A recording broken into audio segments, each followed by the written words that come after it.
At the wedding, the green tea girl I had once helped publicly exposed my crimes in front of everyone. She slandered me, saying that I had humiliated her in every possible way and even tried to control her physically. She is a hypocritical scoundrel. My fiancé, whom I had trusted the most, also accused me with a pained expression. I never thought you were such a person. The green tea girl was live streaming on the spot, with tears in her eyes and a smile on her face. She said amidst my shock and bewilderment, "I'm revealing this today in the hope that thousands and thousands of girls can be as brave as I am and stand up against authoritarianism." This speech, which seemed like that of a strong female protagonist, instantly gained her countless followers. However, I was stabbed to death by some extreme fans. When I opened my eyes again, I found myself back at the moment when my fiancé wanted to ask my lawyer friend to help the green tea girl. I nodded readily.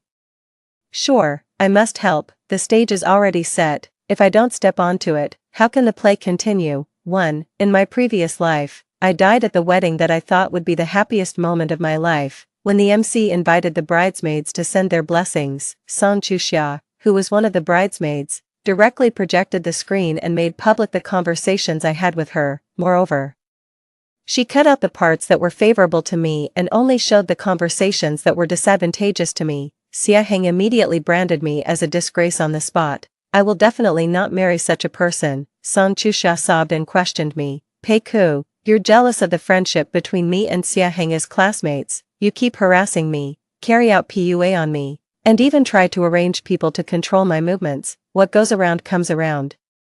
I will expose your true face to everyone. Then, suddenly, a person rushed onto the stage and stabbed at me with a knife. I dodged in a hurry, but was pushed forward by a force. When I turned around, I only saw Song Chuxia retracting her hand. However, her movement was so fast that no one noticed it. At first, Xia Heng was stunned for a moment, but as soon as Song Chuxia grabbed him and threw herself into his arms, crying that she was scared, he forgot about me, his fiancé, and let me be stabbed to death. It hurt so much. With my last bit of strength, I picked up the knife on the ground and rushed over, stabbing it into Xia Heng's chest, and before they could react, I stabbed him several more times. Let's die together, you scumbag. The reason I stabbed Xia Heng was just that he happened to be beside me at that time. It was actually a bit too lenient for Song Chuxia. When I opened my eyes, I was sitting in Xia Heng's office.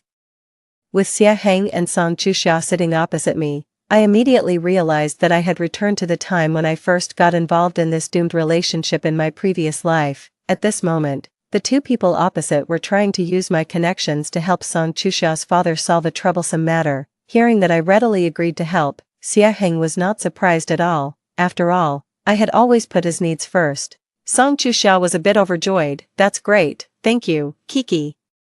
You're so lucky to have such a good husband like Xia Heng. If it weren't for him this time, I wouldn't know what to do. In my previous life, why didn't I notice this strong green tea flavor in her words? So I put my hands together and said piously, since Xia Heng is enough, then I will pray for you. Song Chuxia was stunned. What are you talking nonsense about? Didn't we talk about asking you to find lawyer Zhang Yang? I looked at the two of them and blinked. Of course not.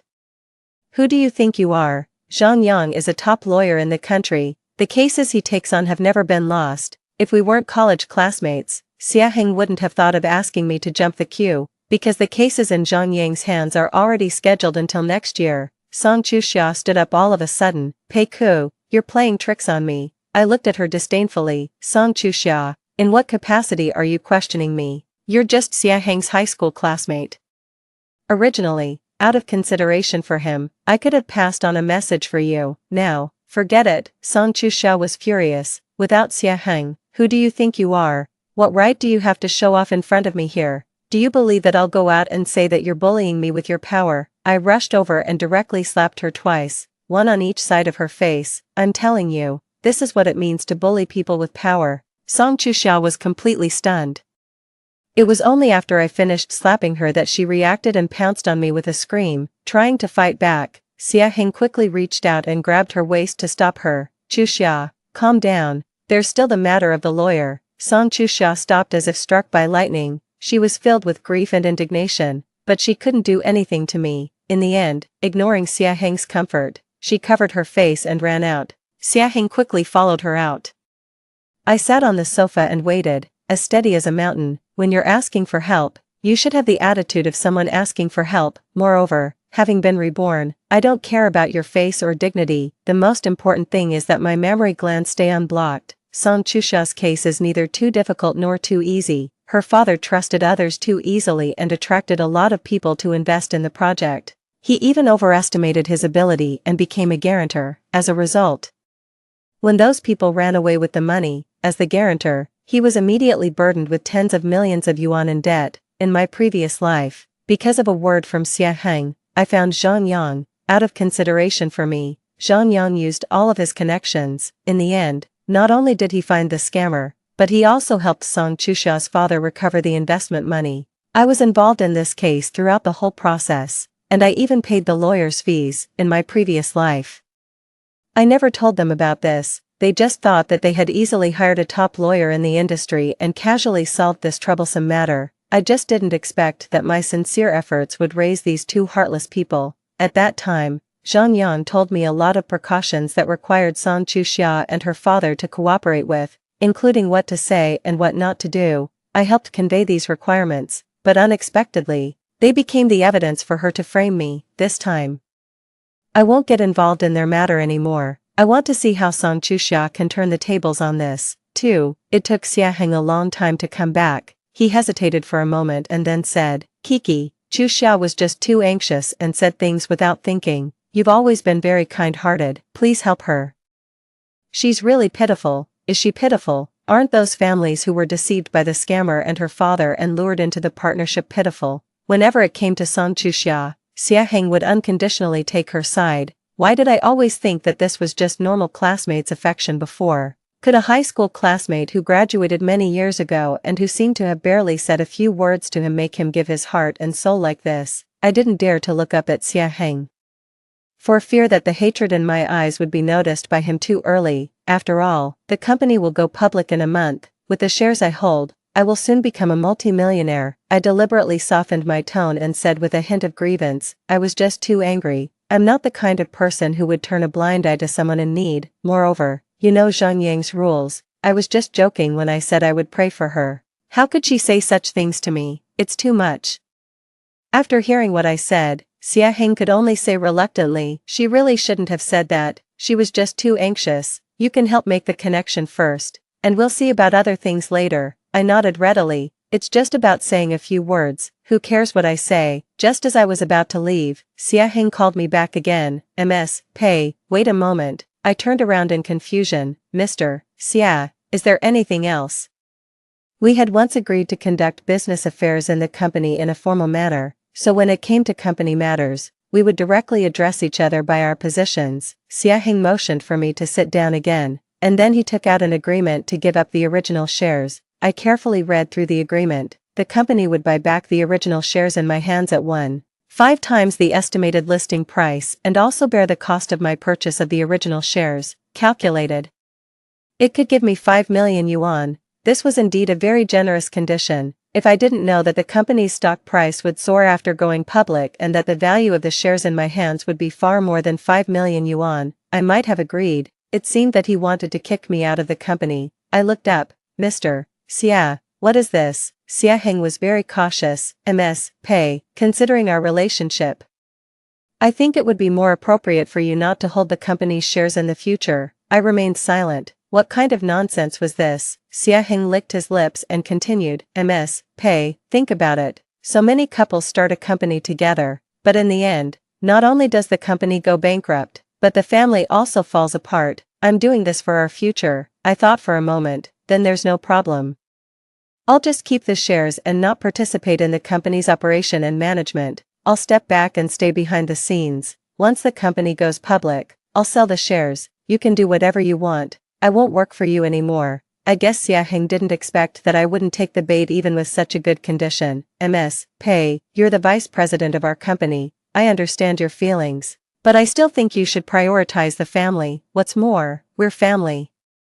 We share weal and woe. It's more beneficial for the company's development if the shares are all concentrated in my hands. I didn't respond. I just kept my head down and remained silent, indicating my refusal. Xia Heng gritted his teeth and said reluctantly, looking a bit pained, well, considering that you're a founding member of the company, The company has decided to buy back the original shares in your hands at a total price of 10 million yuan and transfer the money to your account in one lump sum. What do you think, MS? Pay, even if the company goes public, you might not earn as much as you can get now. I knew this was already his limit. Moreover, with his attitude, I didn't want to stay here any longer, so I looked up with a sad expression. Actually, I really have deep feelings for the company. But since you're thinking so much about our future, I have to accept it. After all, my future is also yours. Xiaheng quickly asked his secretary to draw up a new agreement and asked me to sign it. The whole process took less than 10 minutes. After seeing the information about the money arriving in my bank card, I was ready to leave. Xiaheng called me back again. I looked at another agreement in front of me. It was an agreement to terminate the labor contract and also included a 2N compensation for me. This eagerness to kick me out of the company wouldn't have happened at this time in my previous life. After all, at this moment, I was still a senior employee of the company and in control of most of the company's business. Laying me off was equivalent to cutting off the main artery, unless he was so confident that he didn't care about my leaving at all. I belatedly realized that Xiaheng might have been reborn too. After all, only a reborn Xiaheng could act with such confidence. It seemed that I stabbed him quite accurately at that time and didn't leave him any chance to survive. However, this time I was really confused. What deep hatred did we have that he needed to drive me to the brink of despair like this? If we really had to look into it, it should be me who had the hatred. 3. Xiaheng and I used to be comrades with a tacit understanding of cooperation. When the company was first established, I was the first employee of the company. Starting as an assistant, I also took on administrative and personnel tasks. Later, I participated in product testing work. Later, when there was a shortage of developers, I taught myself the relevant courses and started to write code and do development clumsily, starting from the front end and then moving on to full-stack development. As the company's products gradually got on track, Xiaheng transferred me to the marketing department to expand the market. I led the people in the marketing department to take on one project after another bit by bit. I had put in so much effort to get to where I am today, and everything I have now is what I deserve. Now, as the vice president, I have also received the original shares that I deserve, just waiting for the company to go public so that I can finally have a good life. However, on the eve of the company's listing, Xiaheng asked me to sign an agreement to give up my original shares. Although he gave me a generous compensation, we both knew that this amount of money could never compare to the soaring market value of the company after it went public. I thought that was the end of it, but he actually wanted me to resign. Xiaheng finally seemed a bit guilty, his eyes were wandering, and he didn't dare to look me in the eye. Peiku, after all, the price at which the company bought back your shares this time is much higher than the estimated price. To avoid the discussions of other shareholders, I suggest that you resign. Don't worry, the company will give you all the compensation you deserve. I smiled self-deprecatingly. I understand, Mr. Xia. I request that the compensation for me be transferred to my account immediately in one lump sum today. If that's possible, I'll sign right away. Xiaheng agreed. In the end, the two of us put on a show of relieving someone of their military power over a cup of wine in front of his office door. We shook hands with smiles on our faces, gave each other a brief and polite hug, and finally said goodbye reluctantly. However, the company hasn't gone public yet. At this time, the Zhao Kuanin is not yet the Emperor Taizu of Song, and I'm not the sworn brother Shi Shoshin either. It's really disgusting. Everyone looked at me in shock as I packed up the things on my desk and said goodbye to them one by one. I just said that there were some family matters, although Mr. Xia was magnanimous enough to allow me to take a long leave of absence. I couldn't bear to delay the company's business, so I volunteered to resign. Finally, I left the company amidst everyone's regret. I had a lot of things, but I didn't plan to keep most of them. In the end, I only took away some of the things I used frequently, and the more than 10 million yuan in my bank card, which felt so cold, compared with the tens of millions of yuan I had in my previous life.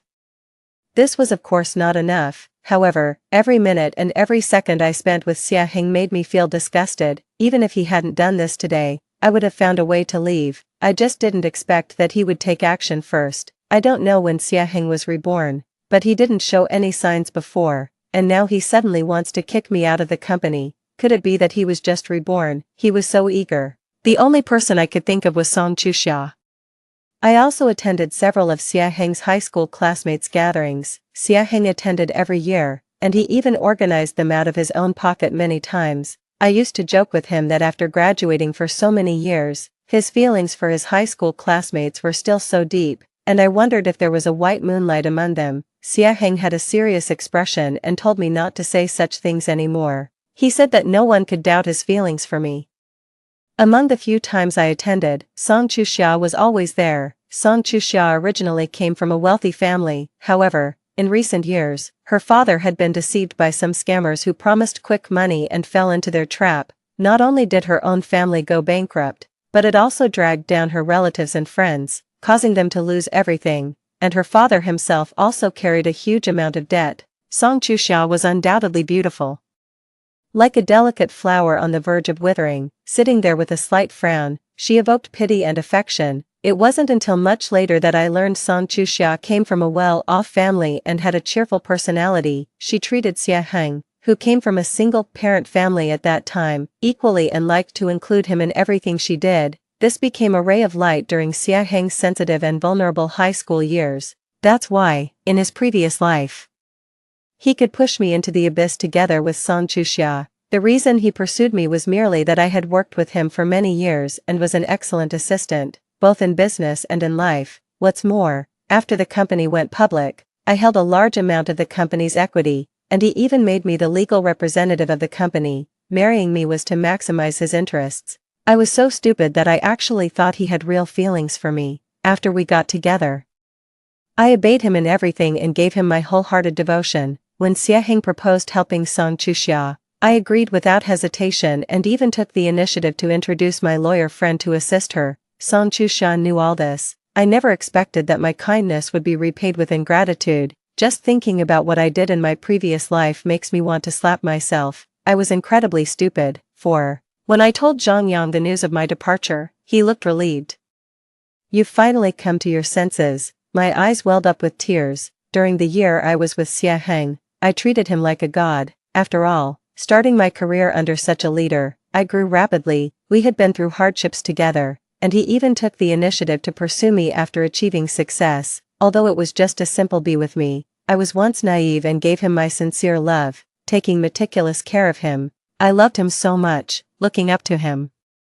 And I wished I could tell the whole world, but that me from the previous life has already died. In this life, I will make them pay the price they deserve. Song Chuxia remained quiet for a long time, and even Sia Heng behaved himself. I didn't even need to ask around. News came to me on its own. It turned out that recently, they had been blocked at their doorstep by debt collectors and didn't dare to go out at all. Song Chuxia had always acted like a spoiled young lady. Now, being pushed to such a state, she no longer had the nerve to show off in front of me. Currently, Zhang Yang was her only hope. But since I had clearly refused her last time, she had to carefully plan to achieve her goal. I waited patiently, and I didn't have to wait long. At the anniversary celebration of Zhang Yang's law firm, celebrities from all walks of life were invited. As the former vice president of the company, I had long received the invitation, even though I had left the company. I was still Zhang Yang's friend, so I definitely had to attend to celebrate. As a well-known law firm in the industry, the anniversary celebration was grand. I arrived at the banquet hall early to expand my network. Sia Heng and Song Chuxia arrived together. Although he was my boyfriend, we hadn't contacted each other since I left the company last time. Their target was obvious. They headed straight for Zhang Yang. I just stood there, holding a wine glass, watching from a distance. After a brief conversation, Zhang Yang politely nodded and turned to leave. Unexpectedly, Song Chuxia reached out to stop him and said something to him. Then Zhang Yang looked at me in surprise. I put down my wine glass and walked over. "What's the matter, Mr. Lawyer?" Zhang Yang looked at me somewhat helplessly. "Miss Song said she wanted to tell me something about you that I didn't know. Is there anything you're hiding from me?" I looked at Zhang Yang innocently. "I don't think so. With our relationship, does Miss Song need to tell you anything?" Sia Heng watched coldly as Zhang Yang and I talked back and forth. He said, "Kiki, don't forget that I'm your boyfriend. You're flirting with Zhang Yang here. Do you even care about me?" He didn't lower his voice when he spoke. Both of them were outstanding figures in the industry, and today was Zhang Yang's event.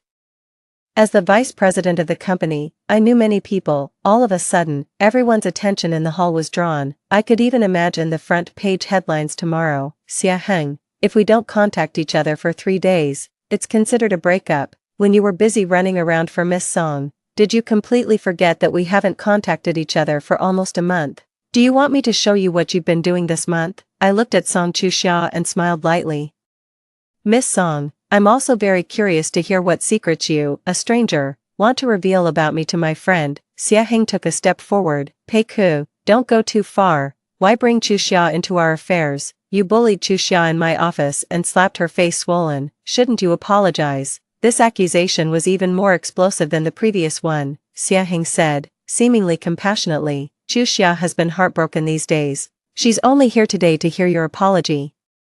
Just apologize to her. I looked at the two of them expressionlessly. Truly, there's no limit to how shameless some people can be. 5. The banquet hall was in an uproar. In such a Vanity Fair, there were plenty of people eager to watch the drama, especially since this matter involved two well-known young talents in the industry. It was sure to attract attention in both the financial and gossip sections. Lawyer Zhang is stealing someone's partner. Mr. Xia has been cuckolded. Vice President Pei looks weak and delicate, but she's actually so violent. Fortunately, Mr. Xia exposed Pei Ku's true face regardless of his own reputation. Otherwise, if this vixen in the industry were let loose, who knows how many companies she would harm. For someone who wants to stay in society, such rumors are enough to destroy a person or a company. When Song Chuxia pretended to look pitiful and lowered her head, I straightened my back and smiled. Mr. Xia. When we were still in a relationship, you were flirting with Song Chuxia. Even after she slandered me, you still protected her. People who didn't know might think she was your girlfriend. I slightly turned my head to face Song Chuxia. Miss Song, did it feel good to order around the man I no longer want this past month? How about this? I don't need any compensation, just bow to me, and I won't pursue the matter of you being the mistress. Xia Heng's expression changed abruptly. As a powerful figure who had dominated the industry for many years in his previous life, his imposing manner silenced everyone around. Song Chuxia stood beside him, holding his arm, looking tearful. Kiki, what are you saying? I know you don't like me, but even if you bully me, why do you have to treat your own boyfriend like this? Xia Heng beside her looked pained and said impatiently, Kiki, if you've done something wrong, you should apologize, but considering it was a misunderstanding, we won't pursue it for now. As long as lawyer Zhang can help Chuxia, we'll let this matter go. Ah, so this was their plan, knowing that it would take a long time to get Zhang Yang's help through normal channels, and since I had clearly refused to assist, they used this method to create a scene at the law firm's anniversary celebration, forcing Zhang Yang to downplay the matter and tie him to their cause. I maintained a smile, calmly took out my phone, turned the volume to the maximum, and played a recording on the spot. Old Xia, sister-in-law isn't here today, and sister-in-law's family is in trouble. You can take care of her without holding back. Another person chimed in. Who's the elder and who's the younger isn't certain yet, right, old Xia? Ha ha ha. Xia Heng chuckled. Don't talk nonsense. Don't say such things in front of Pei Ku, she has a bad temper, and don't let Chuxia hear it, she'll be sad. The others agreed. We definitely know that. It's just that neither of the sisters-in-law is here. Xia Heng stared at me intently. When did you record this? I put away my phone. Guess, in my previous life, I didn't guard against them at all. I respected and loved Xia Heng deeply, even though I was sometimes annoyed by Xia Heng's excessive attention to Song Chuxia. In my heart, he was always the person I trusted the most, but every time I complained, Xia Heng would use PUA on me. Chuxia is just a bit willful, but she has a good heart. It's really too much of you to think this way. Then he would ignore me for several days, claiming it was for me to reflect. I would finally break down under his cold treatment and apologize forwardly. At that time, I saw him through rose-colored glasses. I had followed him since graduation, although there were some twists and turns. Reaching where we were now, I respected and admired him both in work and in thought. His occasional tenderness also made me fall deeply in love, making me feel that it was extremely rare for such a domineering CEO to spare some attention for me besides work, which was enough to prove my importance in his life. Back then, with little experience, I'd always thought that was just his personality, that he was a workaholic who gave all his tenderness to me besides work. It wasn't until I saw Song Chuxia that I realized Xia Heng wasn't born cold-hearted. It was just that I wasn't the one he cared about. I once saw him get up early to make breakfast and deliver it to Song Chuxia's house, just because he was afraid she would have a stomachache from not eating properly. I also saw him anxiously cancel a meeting to pick up Song Chuxia on a rainy day when she was trapped while shopping outside and couldn't get back. I thought it was because he wanted to cooperate with the Song family and because of their classmate relationship. It wasn't until I saw that Song Chuxia's father owed a huge debt and was on the verge of bankruptcy, yet Xia Heng was still running around for her, and all his tenderness towards me was just because I could help Song Chuxia. In my previous life, I was always trapped in this trap woven in the name of love. I wondered why Xia Heng was sometimes cold and sometimes warm towards me and why he didn't stand firmly by my side when I complained. Only after being reborn did I understand. Not loving someone means simply not loving them. 6. With this recording and the chaos created by Xia Heng and Song Chuxia earlier, it was obvious to anyone with eyes that the old Xia in the recording was Xia Heng. The scene was silent for a moment, and then the whispers grew louder and louder. Even those who were a bit farther away couldn't hear clearly, but the people around them quickly pulled them aside and shared the news with excitement. Xia Heng and Song Chuxia lost all face. They didn't dare to mention anything else and left in a hurry. The situation was quickly turned around. Zhang Yang raised his glass and announced loudly, "I believe in Vice President Pei's character. For those of you here who have had business dealings with Vice President Pei, I'm sure you have your own judgment." The anniversary celebration ended without major incident, and my reputation wasn't maliciously spread. When it was just Zhang Yang and me, he finally said seriously, "Tell me the truth, what's really going on?" I immediately started complaining. "Song Chuxia is Xia Heng's white moonlight. Maybe after being a young lady for too long, she's jealous of my smooth sailing. When she's down, she wants to smear me." I pretended to cry. It's bad enough that my ex-boyfriend doesn't believe me, and now my best friend is also questioning me. Zhang Yan didn't know whether to laugh or cry. "All right, this matter is over for you. Just go about your business and ignore them from now on." I wasn't convinced. Why should it be over just like that? A cold smile curled up on Zhang Yang's usually serious face. They should think twice before trying to scheme against me. Let's see what they're capable of. Finally, I felt at ease. Offending me might cause some trouble, but offending lawyer Zhang would mean being completely crushed. I heard that the two of them still went to Zhang Yang's law firm later. I don't know what Zhang Yang said to them, but now they don't bother me anymore and even go out of their way when they see me. I don't care. In fact, I've started openly clashing with Song Chuxia. Didn't she say I bullied her? Since she and her parents didn't dare to live in their house openly, I arranged for people to keep watch. As soon as there was any movement, I would immediately notify their debt collectors. In a society ruled by law, debt collectors couldn't go too far, but it was enough to keep them in constant fear. Just thinking about it makes me want to eat a big bowl of rice. I even deliberately waited on her way to see her make a fool of herself. Song Chuxia looked at me with venomous eyes, but she still gritted her teeth and apologized with tears in her eyes. "Miss Pei, I'm sorry. I don't know what I did to offend you. Please spare me and my family." "Okay." I looked at her innocently. "Song Chuxia, do you have paranoia?" "I'm a law-abiding citizen. When I see something unfair, I just do a good deed." Song Chuxia was stunned. I raised my eyebrows. Did she think I didn't notice the video recording on her phone that she secretly started? I looked at her seriously and shook my head. "Song Chuxia, remember to call the police if you have any problems. Randomly accosting an ordinary citizen like me isn't a good idea. By the way, you can ask Xia Heng for help." Then I walked away proudly. It felt so good. Of course, Xia Heng wanted to help, but he was powerless. After all, he had just given me more than 10 million yuan, and the company was about to go public. He simply didn't dare to get involved in this mess. Unexpectedly, even though I didn't take the bait, Song Chuxia still had a trick up her sleeve. She posted a video online. Of course, after some editing. First, it showed her distress from being chased by debt collectors, then her apology to me, and finally, my back as I walked away. At the end of the video, Song Chuxia's whole family appeared, crying and bowing. "We're very sorry about this matter, but we're also victims. We've been deceived out of all our money. We won't run away. We will definitely take responsibility. Please give us a chance to live a normal life."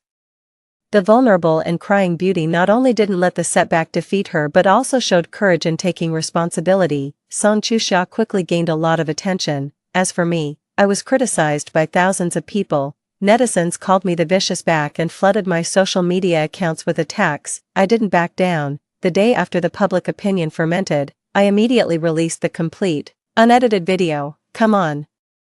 Did they really think I waited for her without making any preparations? I also added a paragraph at the end of the video. I've been crying every day because of the harm she caused me. However, as a woman, I won't blame her. After all, some things are just a matter of coincidence and bad luck. I hope this matter ends here. Of course, it wouldn't end there. I'm waiting for them to make their next move. The public opinion reversed instantly. The hatred that was previously directed at me now rebounded onto Song Chusha's family. Those who had been dragged into bankruptcy by them also came forward one after another to express their anger. Song Chusha's family became like rats crossing the street, constantly on the run. Finally, Xia Heng couldn't sit still and came to find me. There were still half a month left before the company went public. I believed he must have come up with a story for Song Chusha.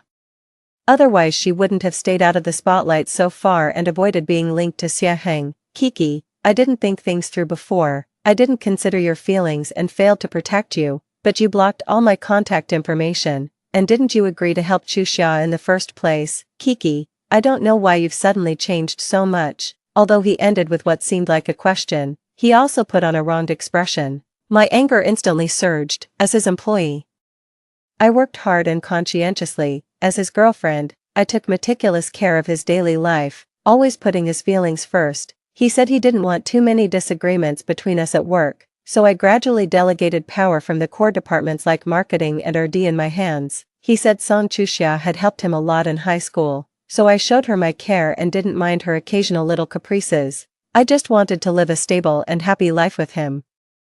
But what I got in return was double-faced betrayal and even framed me. Thinking of this, I didn't even want to maintain the basic decency between adults. I picked up the coffee on the table and splashed it at him. The people in the coffee shop were in an uproar. Before Xia Heng could react, I stepped forward, grabbed his tie, pulled him towards me, and slapped his face with both hands. His fair face immediately turned bright red. Strangely enough, the red marks on both sides were symmetrical.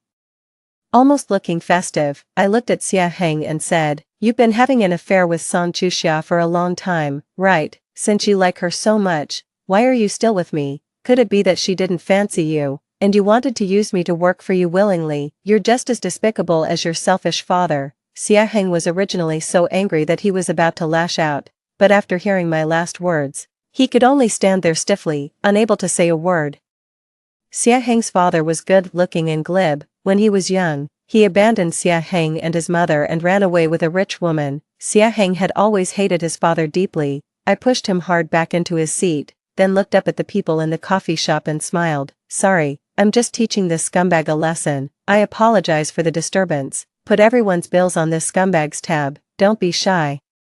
Unable to bear the humiliation, after seeing the crowd clapping while sighing, Xia Heng could only slink away to pay the bill. I called the waiter to clean up and continued to drink my coffee. Remembering my previous life, I wasn't completely oblivious. There were many clues, but I just chose to turn a blind eye. The recording played at the previous banquet was made at one of their class reunions. I still had some work to do at the company that day and initially decided not to go. Telling him to go alone. Later, I finished my work ahead of schedule. Thinking that he might drink, I decided to pick him up. When I arrived, just as I was about to push the door open, I heard several people teasing inside. "Neither Vice President Payne nor Chusha is coming today. What a pity." Due to my habit of dealing with clients in the market, I instinctively turned on the recording function on my phone when I heard such sensitive remarks. "Old Xia, sister-in-law isn't here today. And sister-in-law's family is in trouble. You can take care of her without holding back." Another person chimed in. "Who's the elder and who's the younger isn't certain yet, right, old Xia, ha ha ha." I waited for a while before hearing Xia Heng chuckle. "Don't talk nonsense. Don't say such things in front of Pei Ku, she has a bad temper, and don't let Chusha hear it, she'll be sad." The others agreed. "We definitely know that. It's just that neither of the sisters-in-law is here." None of that is true. Xia Heng's tone was a bit strange. He didn't seem angry at all. Instead, there was even a hint of anticipation in his voice. The hand that was about to push the door slowly retracted. I wasn't sure if I should be angry. After all, before this, Xia Heng hadn't shown any special attention to other women, and he even denied it on this occasion. But I still felt uncomfortable. Looking back now, I realized that it was probably on this day that the news about Song Chusha's father broke out, which was why she was absent from the gathering. I left quietly and stayed outside for a long time, listening to the recording over and over again. I told myself that it was just a bit of male banter. Xiaheng hadn't admitted anything, he just hadn't firmly denied it. I didn't stop listening until my phone ran out of battery. And then I drove home. I don't know when Xiaheng came back, after all. We didn't live together. During the year we were together, Xiaheng never once invited me to his place on his own initiative. He only stayed at my place occasionally. Xiaheng said he felt more at ease at my place. It wasn't until I saw a photo on Song Chuxiao's Moments, which was taken at his home, when I asked tentatively. Xiaheng said it was just a casual gathering at his place after the party, and his classmates had insisted on coming over. I began to look at things with a more scrutinizing eye. I found lipstick in the passenger seat of Xiaheng's car, and the brand and shade were the ones Song Chuxia often used. Xiaheng said that after a party, he gave some people a ride home, and Song Chuxia was among them. She might have dropped it there and asked me to give it back to her next time I saw her. His attitude was so straightforward that I started to wonder if I was being too sensitive. Moreover, our wedding was on the agenda. If there was something wrong with Xiaheng's ability, there was no need for him to continue with the marriage. It wasn't until the eve of the wedding that I heard the two of them arguing. Song Chuxia said discontentedly, "You were the one who set the plan, now you want to back out." Xiaheng said irritably, "How could I back out? I'm just worried that this might affect our public image. We're already at this point. Is there any way back? Let me think about it. Don't act on your own."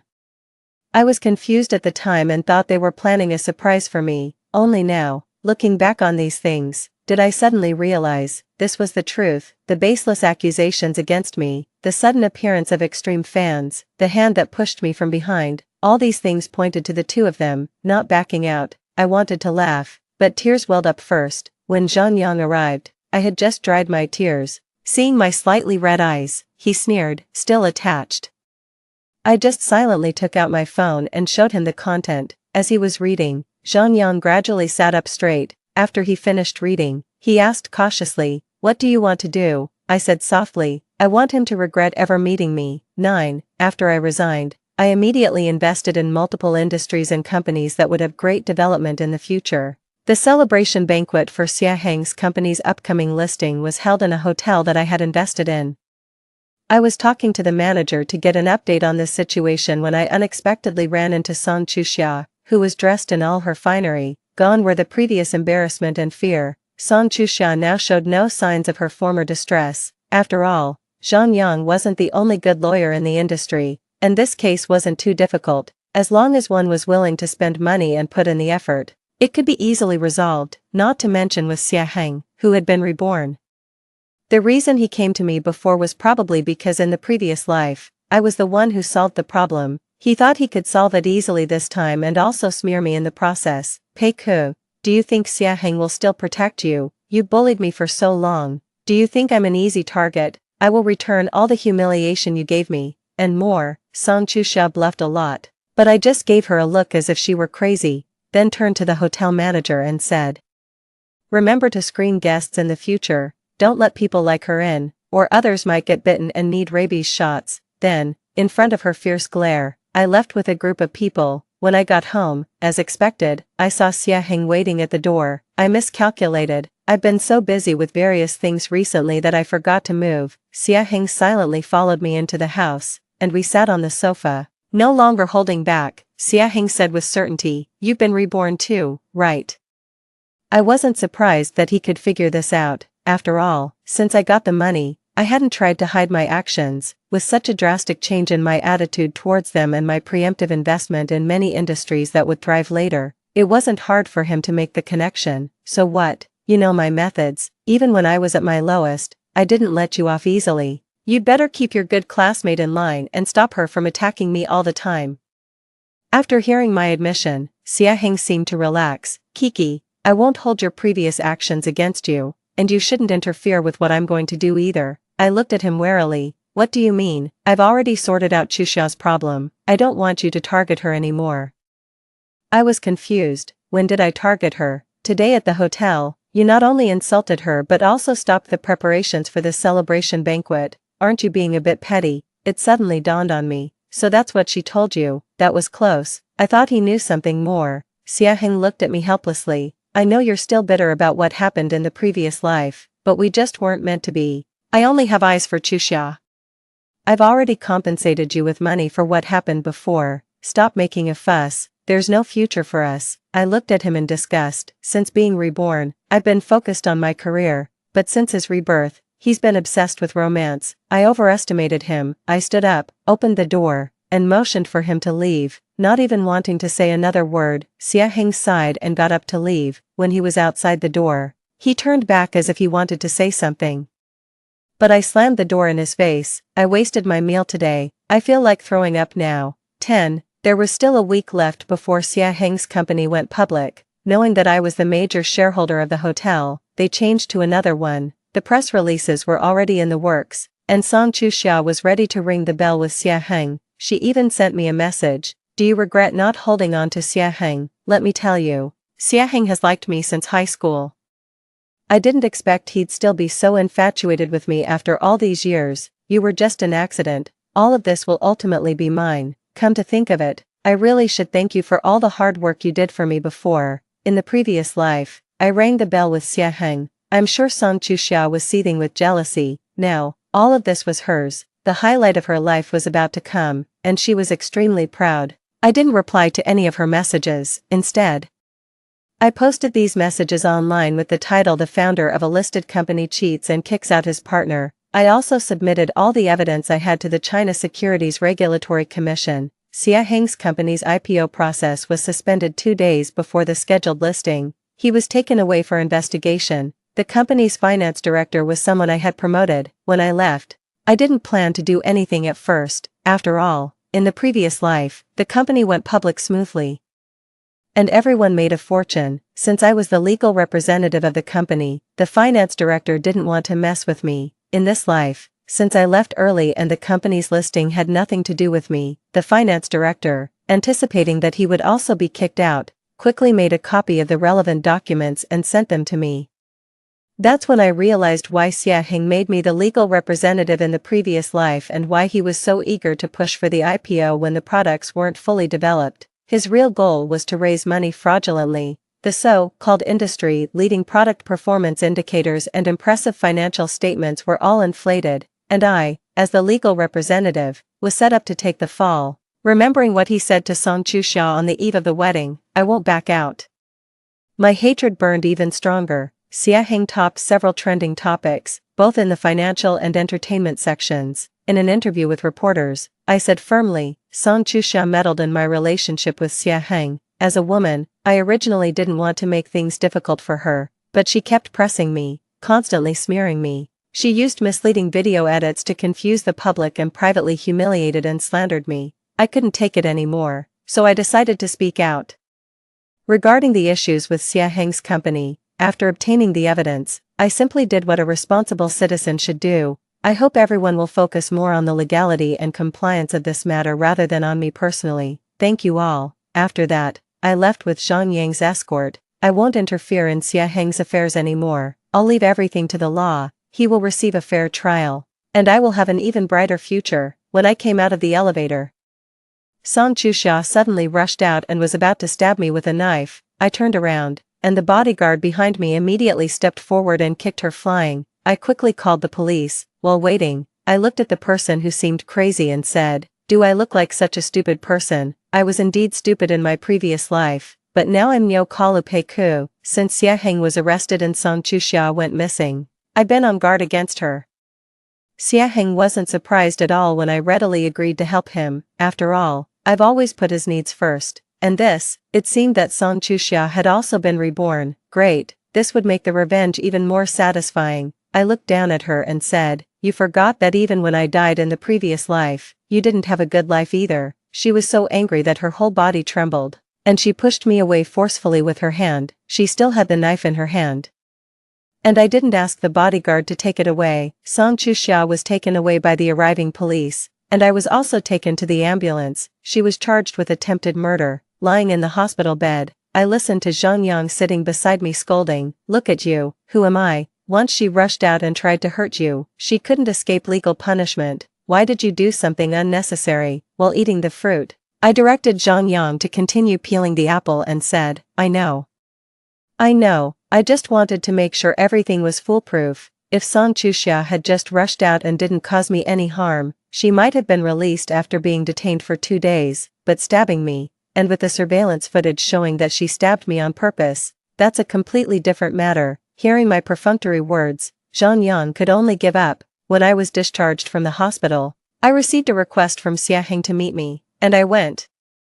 Xiaheng looked much more haggard and was no longer as high-spirited as he was in the previous life. I looked at him indifferently and said, "I didn't expect you to still want to see me." Xiaheng smiled self-deprecatingly. "I didn't expect you to agree to come either. I just want to apologize to you. I'm sorry for so many things. Oh, I know you did all this because you wanted me so much." Xiaheng took a deep breath and said with great patience, "If I say that I won't have any contact with San Chuxia anymore, can you ask Zhang Yan to defend me? I will definitely change my ways and we can live a happy life together in the future." I regretted coming here. I smiled and, under Xiaheng's expectant gaze, said, "You really are pushing your luck. Who gave you the courage to think that I would still be infatuated with you, a flower behind bars, the last time I asked you to leave?"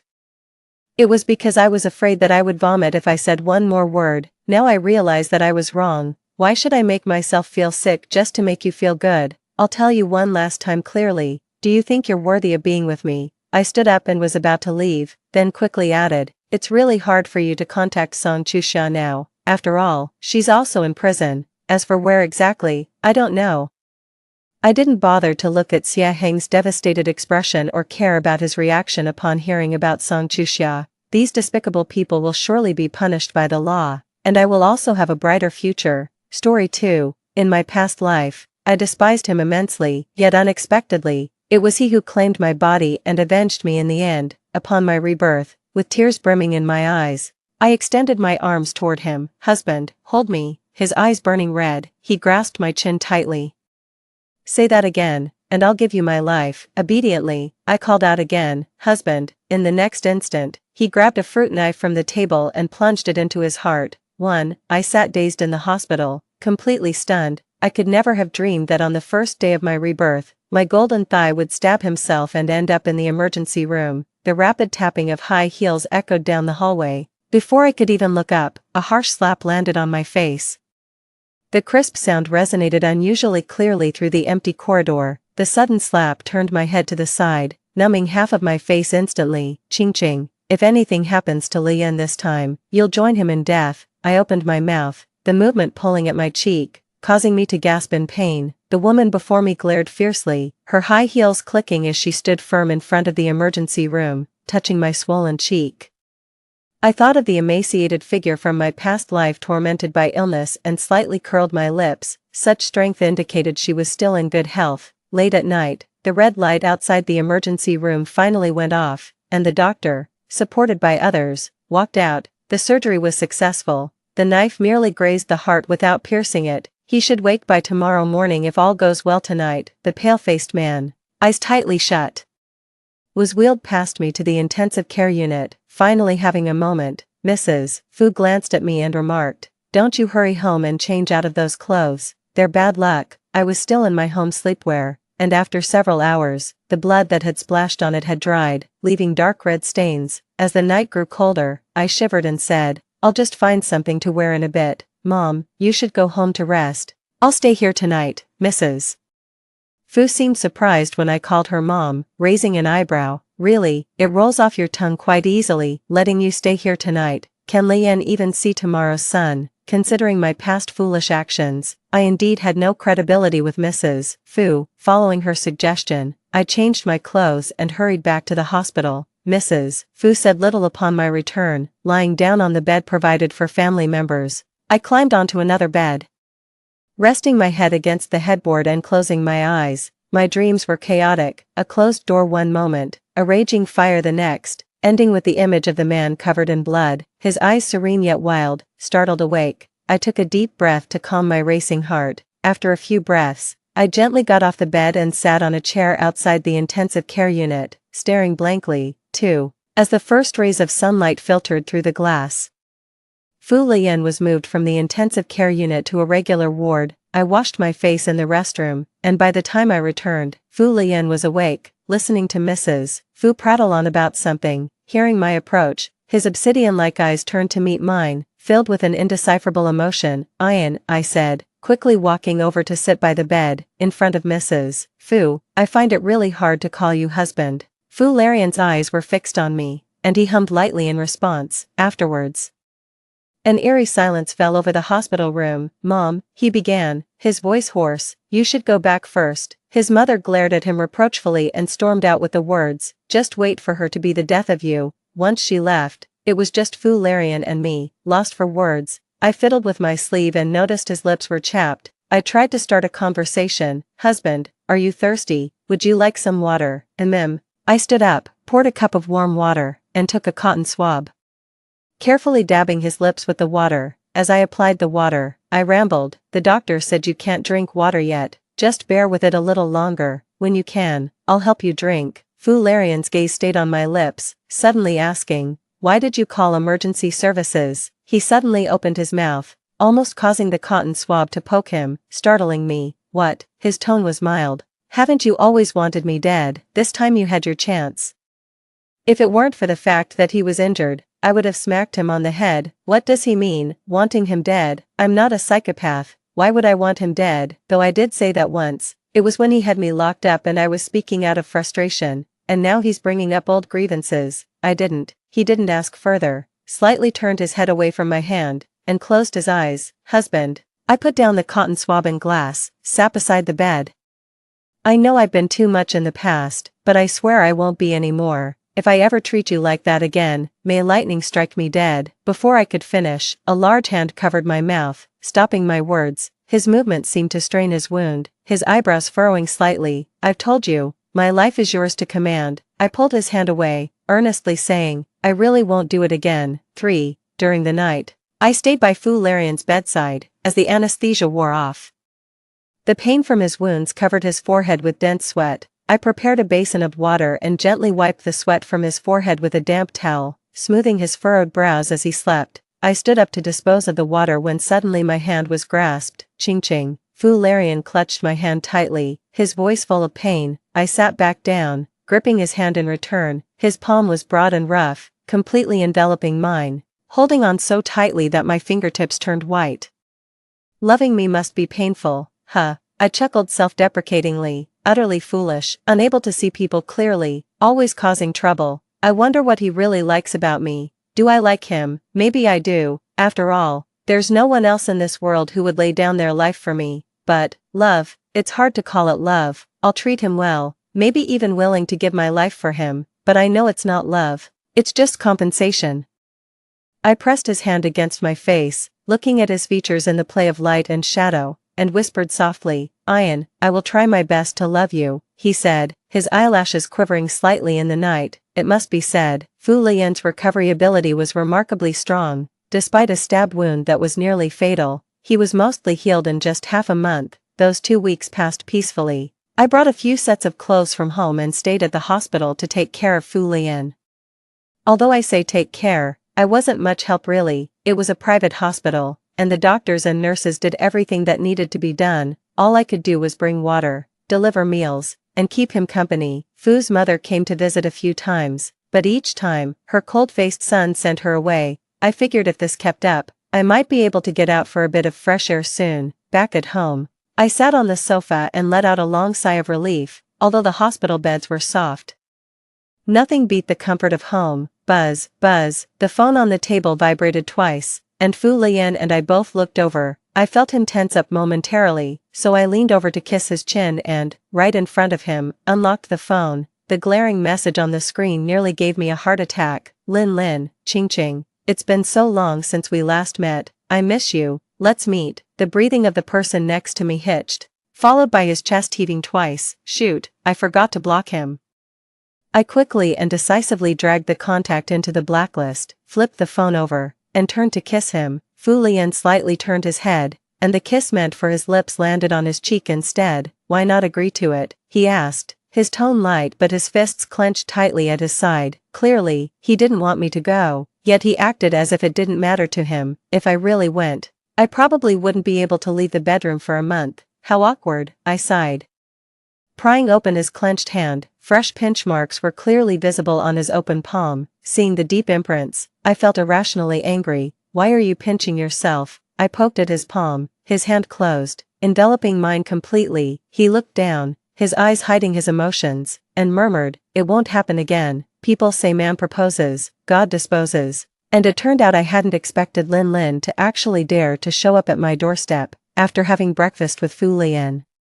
I went out to water the flowers in the yard. Just as I was about to head back inside, I heard an annoying voice, "Ching Ching, why did you block me? Are you angry that I haven't contacted you for so many days?" I walked forward without turning back, letting his words pass by me like wind. "Ching Ching, are you being threatened by Fu Lian? Come out, I'll take you away from him." Yelling in front of Fu Lian's house, was he asking for trouble?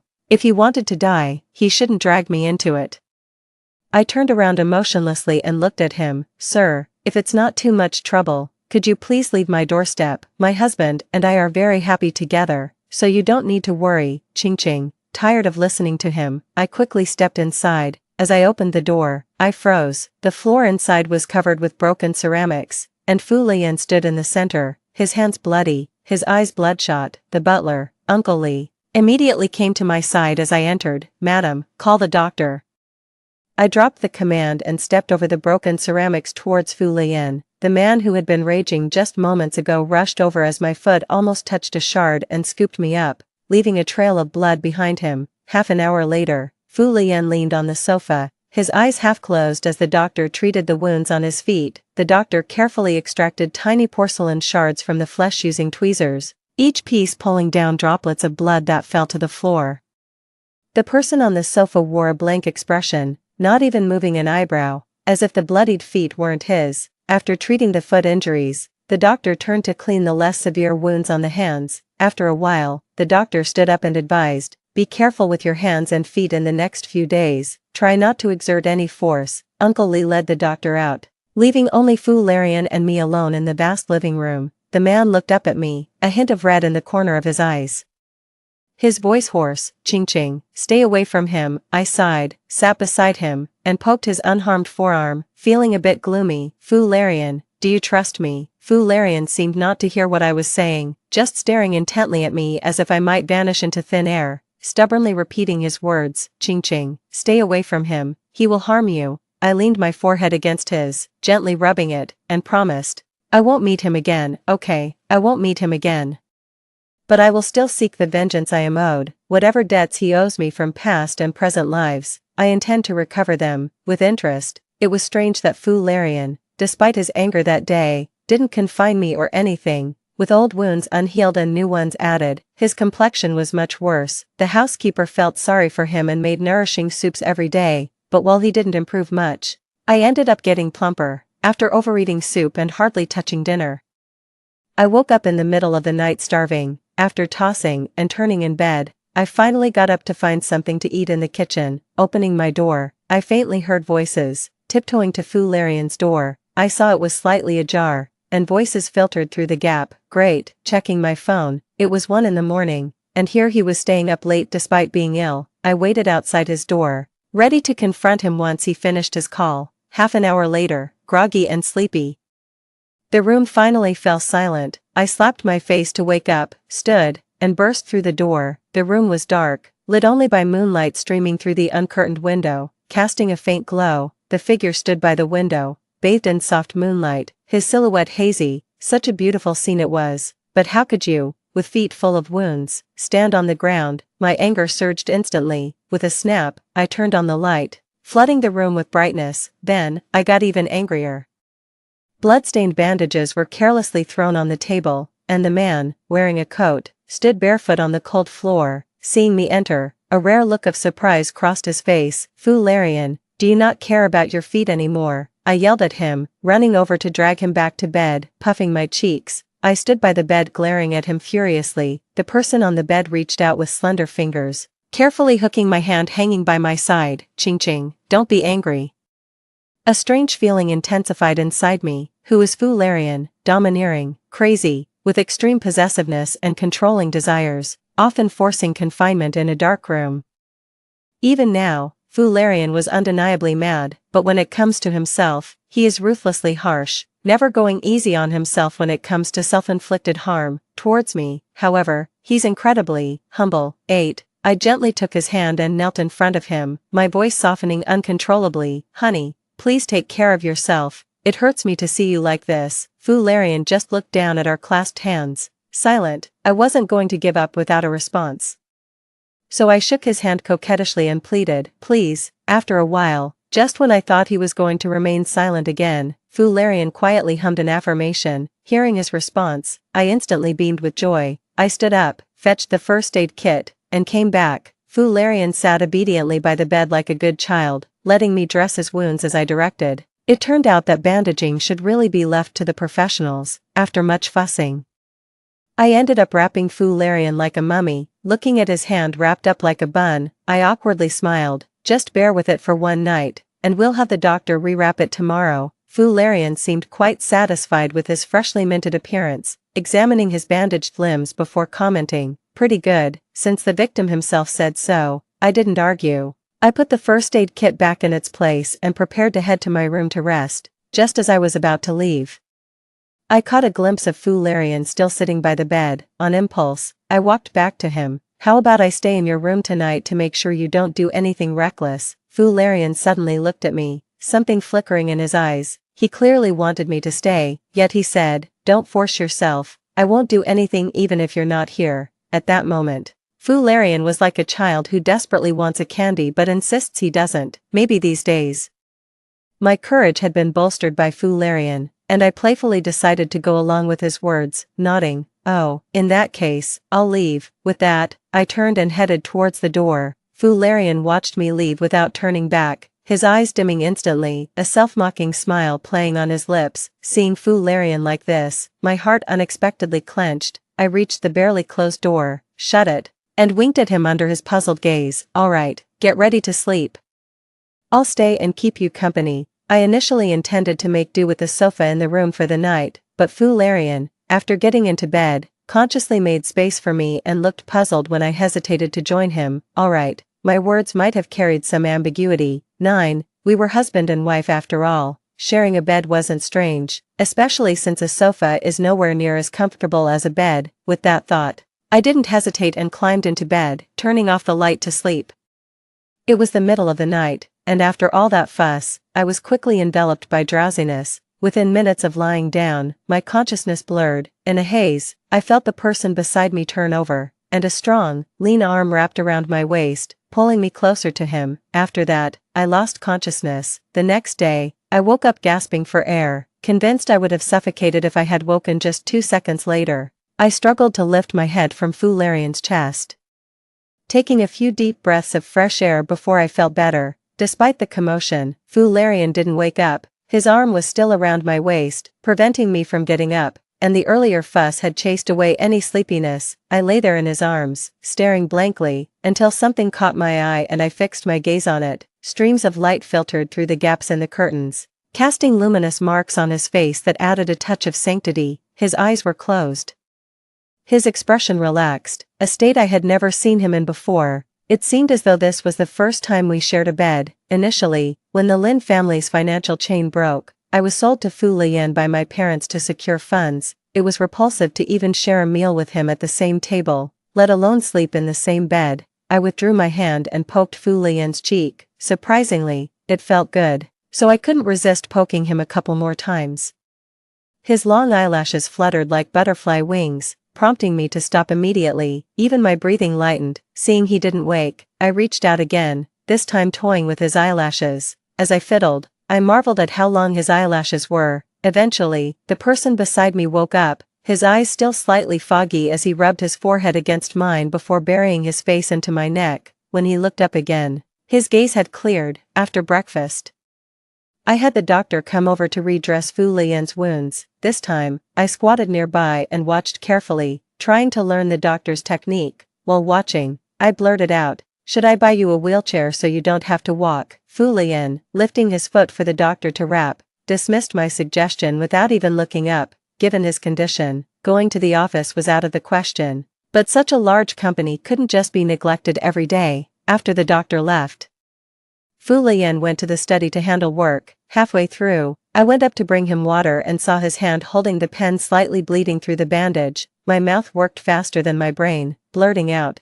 "Should I help you review the documents?" It was only after speaking that I realized the documents might contain confidential company secrets, not meant for casual viewing. I quickly added, "Your hand." Before I could explain, Fu Lian neatly put down his pen and leaned back in his chair. All right, then. Things turned into me sitting in the office chair reviewing documents while Fu Lian sat beside watching me. I majored in jewelry design with a minor in business during college. Honestly, I wasn't interested in jewelry design. I had initially chosen to study business for my college application, but my parents altered my choice without my consent, claiming, "Why study business? Jewelry design is so much better. Look at other daughters, all studying design." At that time, I couldn't resist, and the only option was to minor in business at university. Even with some business education, I had never really practiced it, so handling documents was still somewhat uncertain. With each document processed, I had to consult Fu Lian's opinion. Though I was the one processing, it was still his intellect at work, though he seemed to enjoy it. Even smiling. Gradually, I got the hang of it. No longer needing to consult him for every document, only for those of significant importance. Time quietly passed, and as I laid down the last document, I took a deep breath. "Just need your signature on these." Fu Lian handed me a glass of water. "You can sign them." I took a sip and replied, "Hey, I know this much. I don't have the authority. My signature won't count." "You do, you gave me shares." Fu Lian's casual remark made me jump up from the office chair. The instigator, Fu Lian, calmly reached for the cup I had placed on the desk and took a sip, his gaze seeming to ask, "What's wrong with that?" "It's very wrong." "Okay." I frantically went back and forth with Fu Lian, employing both soft and hard tactics. Through a combination of coercion and enticement, they managed to pry the whole story from him. The share transfer document was tucked within the prenuptial agreement. Before the wedding, my parents presented me with a stack of documents and pressured me into signing them. At that time, having failed to escape, I felt utterly defeated and resigned to my fate, going through the motions like a zombie, doing whatever they asked of me. I didn't even bother to look through the documents they wanted me to sign. I just signed my name directly. As for my parents, they were eager to be rid of me and didn't care that I was signing what was essentially a contract of servitude. So, did these shares just inadvertently end up in my pocket? I was speechless and choked up. "Did you take a course in how to be a dominant CEO or something?" Clearly, Fu Lian had no idea what how to be a dominant CEO was. Seeing his puzzled expression,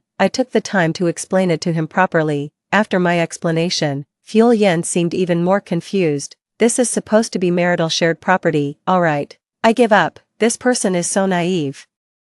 It's hard to believe he grew up in the wealthy elite, in this circle, which marriage isn't bound by a myriad of prenuptial agreements, with each party reluctant to give even a penny more than necessary. Marital shared property, that doesn't exist here. Since the shares have already been given to me, I'm not going to make a fuss about giving them back. Let's just say they're temporarily staying with me until he needs them back. I glanced at the time, quickly signed the documents, and pulled Fu Lian downstairs for lunch. 12. After eating and feeling full, I wasn't in the mood for a nap just yet, so I settled on the living room sofa and browsed my phone for a while. Fu Lian sat beside me, reading a book. The time spent lounging always made me feel content. I kicked off my slippers and curled up on the sofa, scrolling through short videos, and eventually, I leaned against Fu Lian's shoulder. Fu Lian just felt a weight on his shoulder. As the person beside him leaned back naturally, using him as a support, I didn't know what he was scrolling through, but his pale, delicate feet tapped rhythmically on the sofa. Fu Lian silently curled the corners of his mouth, suppressing the urge to pull me into his arms, and adjusted his sitting position to make me more comfortable. "Take it slow," he told himself. "Don't scare her off. One day, she will willingly let him embrace her, never to part again." Suddenly, the weight on his shoulder lightened as I sat up straight, my expression serious as I stared at my phone screen. Genius designer. First interview with the creator of the Pluto necklace. The glaring red text and exaggerated statements instantly caught the eye, with a typical marketing voiceover emphasizing it again through the Bluetooth headphones. Watching the familiar yet unfamiliar necklace displayed in the video loop and the frequently mentioned designer's name, a cold smile formed on my lips. "Lin Cha, you're back too." 13. The Pluto was a necklace I had designed in my previous life. Back then, confined by Fu Lian at Mingshui residence, only a handful of people had seen the design, including the siblings Lin Lin and Lin Cha. From the start, I knew Lin Lin's intentions were not pure, but he was the only one who could help me escape from Fuel Yen at that time, so I played along, pretending to be deeply in love with him, even deceiving Fuel Yen. And Lin Cha was always by his side, his so-called little sister. I had only intended to use him to escape, so I turned a blind eye to the overly affectionate behavior of this brother and sister duo in front of me. Although they weren't always the sharpest tools in the shed, they indeed did their best to help me escape from Ming Shui residence. That night, I took only the half-completed design and resolutely followed them from one abyss into another, to avoid Fuel Yan's pursuit. We started moving from one remote area to another, hiding wherever it was secluded. With our limited skills, we managed to stay hidden for over half a month. Initially, Lin Lin and Lin Cha pretended to be nice to me, but their true colors showed as time went by. In the small mountain village, there was only one bedroom in the dilapidated house, which naturally they occupied, leaving me to sleep on a straw mat in the so-called living room. During the night, the noise from the bedroom would often keep me awake. While dealing with them, I secretly planned for the future. Everything went as I expected, but I underestimated the extent of human malice. On the last day of our half-month escape, Lin Lin produced a document and tricked me into signing it. It was a simple property transfer agreement. I signed it without blinking. As I didn't know about the wealth Fu Larian had left me, I thought I was penniless. Why should someone who's barefoot fear losing their shoes? I thought they'd abandon me once they achieved their goal, and then I could find a deserted corner to live my own life. Unexpectedly, that night, they unusually gave up the bedroom to me. That night, a huge fire broke out, the room was locked, and my memories from my previous life ended there. After I died, my mind only retained fragmented and vague memories, while I was lost in thought. A pair of strong hands suddenly wrapped around my shoulders from behind, pulling me back so forcefully that I fell into Fu Larian's arms. I immediately sensed that something was off with Fu Larian's mood. His grip on my shoulders was so tight it almost suffocated me. The body behind me was hot and tensed, trembling imperceptibly. At that moment, I didn't care about Lin Cha or Pluto anymore. I threw my phone aside, and with my freed hands, I touched his trembling hands gently. "Honey, what's wrong?" As I spoke, I stroked his hands softly, calming him like one would soothe an agitated cat. There was a long silence behind me. Only his heavy breathing could be heard. I reached for his forearm, patting it gently. After a while, the hands around my shoulders withdrew, and suddenly my chin was lifted. Fu Larian kissed me aggressively, without any finesse, as if he was trying to vent something yet desperately holding back. After the kiss, we both gasped for air. When I recovered from the breathlessness and looked up again, he was already gone. That evening, Fu Larian didn't return to Ming Shui residence. He only sent a message telling me to rest early. The butler mentioned that the master was dealing with some difficult work issues and wouldn't come home to rest that night. Lying in bed at night, with my eyes closed in the darkness, I kept replaying the afternoon's events, unable to pinpoint what had triggered Fu Larian's emotional change. My thoughts were chaotic, my mind a mess, tossing and turning in bed, all filled with thoughts of him. Suddenly, I sat up in bed and leaned against the headboard, sighing. After zoning out for a second, a realization dawned on me. Had I fallen in love with Fu Larian, I'd get angry if he were hurt. I'd want to cheer him up if he was unhappy. I couldn't stop thinking about him when he wasn't around. Even when recalling the darkest moments of my past life, they seemed less frightening now.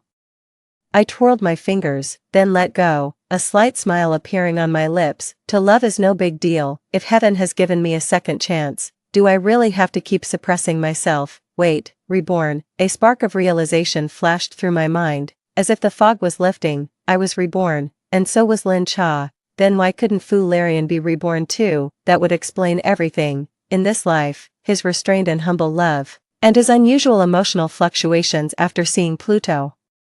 All these abnormalities now made sense. My heart thudded violently, pounding against my chest. I wanted to see him right now. 15. The number you have dialed is currently unavailable. The call was automatically disconnected due to no answer for a long time. I stubbornly dialed again. Dial tone, ching ching. Fu Larian's somewhat hoarse voice came from the other end of the phone. "Honey, I miss you." Half an hour later, Fu Larian returned to Ming Shui residence, bringing with him the chill of the late night. Seeing me quietly waiting for him on the living room sofa, Fu Larian's eyes darkened. He walked over in 2 or 3 steps, looking as if he wanted to embrace me, but he didn't. I'm going to change my clothes. I stopped him as he turned to leave, turned off the living room lights, and we both headed to the upstairs bedroom together. After Fu Larian showered, I was leaning against the headboard waiting for him, after changing his bandage.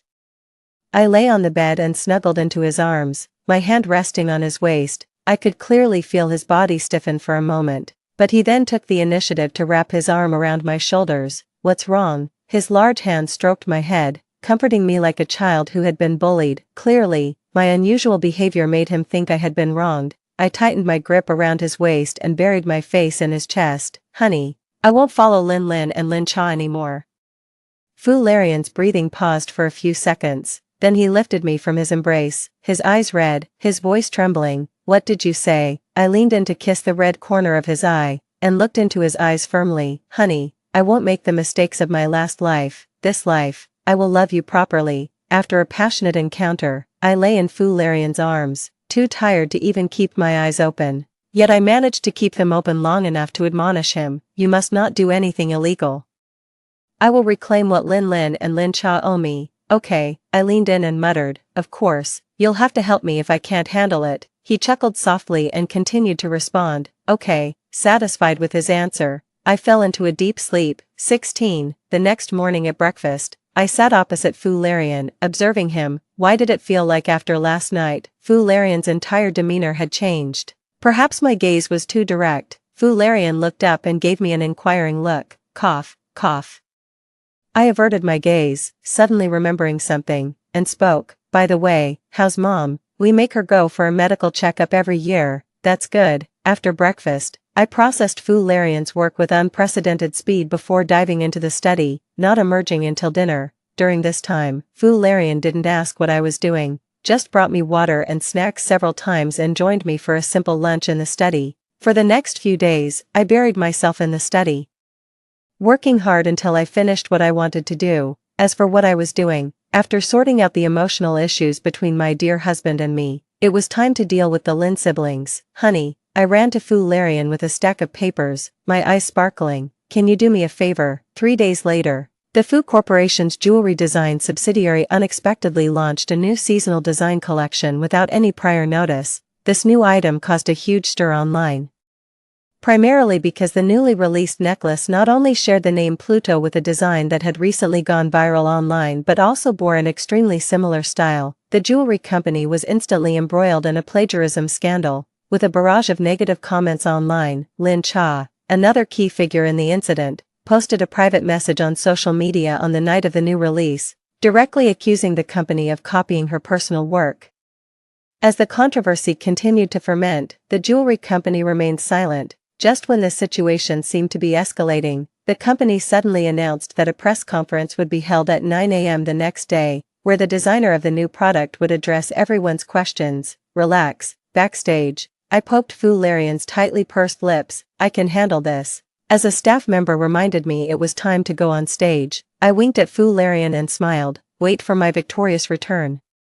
The moment I stepped onto the stage, the glaring flashlights flickered incessantly, and the noise from the audience was overwhelming. Ladies and gentlemen of the press, good day. I am Lin Qingqing, the designer of this season's product. The crowd stirred again. Ladies and gentlemen, I know what you are most concerned about is the recent plagiarism incident, and I will explain. Before I do, I'd like you to look at some images. I turned around, and the large screen behind me displayed several detailed images of Pluto. Now, please look at this next set of images. The screen changed to show another set of images, taken from the same angles as the first. I believe you can all see the differences between the two sets of images, so I need not elaborate further. One set displayed the widely available details of Lin Cha's Pluto, and the other was my design. Previously, looking at Lin Cha's Pluto alone might have been impressive, but when both sets of images were compared side by side, even non-professionals could see that the former's details were abrupt and disjointed. After all, Lin Cha had only seen an unfinished preliminary draft.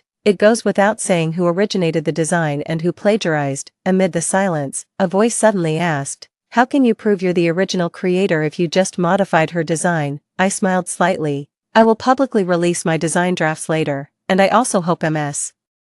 Lin Cha will do the same. Oh. And, I added, as if it had just occurred to me. The public photos of Lin Cha's Pluto seem to only show the front view. I wonder if she could show us all angles. After the press conference, the company's official blog immediately released the design drafts and detailed photos of the new product from every angle.